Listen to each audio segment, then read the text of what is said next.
एकै साथ मरु गई खेत रोपाइका दिन एकै साथ मरु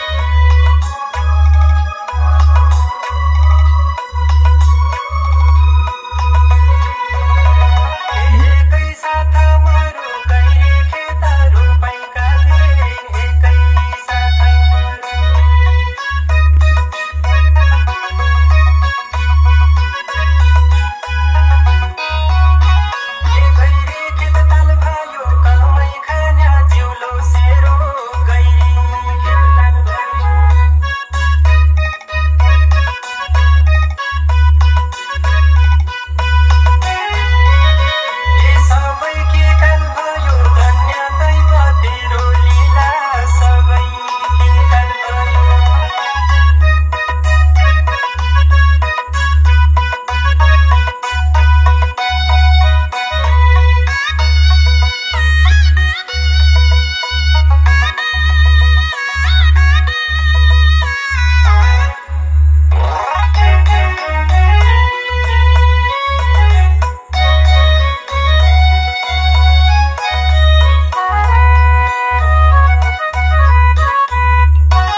नमस्कार, म डेउडा गायक आरसी भट्ट। सबैले साथ सपोर्ट गर्नुभएको छ अहिलेसम्म। मेरा प्रिय श्रोताबिन्दुहरू, आमा बुवा, बाजे बजै, दाजुभाइ, दिदी बहिनी, साथी सङ्गी सबैले मलाई अहिलेसम्म माया गरिराख्नु भएको छ। अझै पनि सधैँभरि मलाई माया गर्नुहुनेछ, यसरी साथ सपोर्ट गर्नुहुनेछ भन्ने आशा बोकेको छु र सधैँ आशा राखिरहनेछु। धन्यवाद। सधैँ यसरी मलाई माया गरिराख्नुहोला, आफ्नो साथ सपोर्ट दिइराख्नुहोला, सल्लाह सुझाव दिइराख्नुहोला भन्दै म हजुर माझबाट अहिलेलाई छुट्टिन्छु। धन्यवाद। हजुरको आफ्नै डेउडा गायक आरसी भट्ट।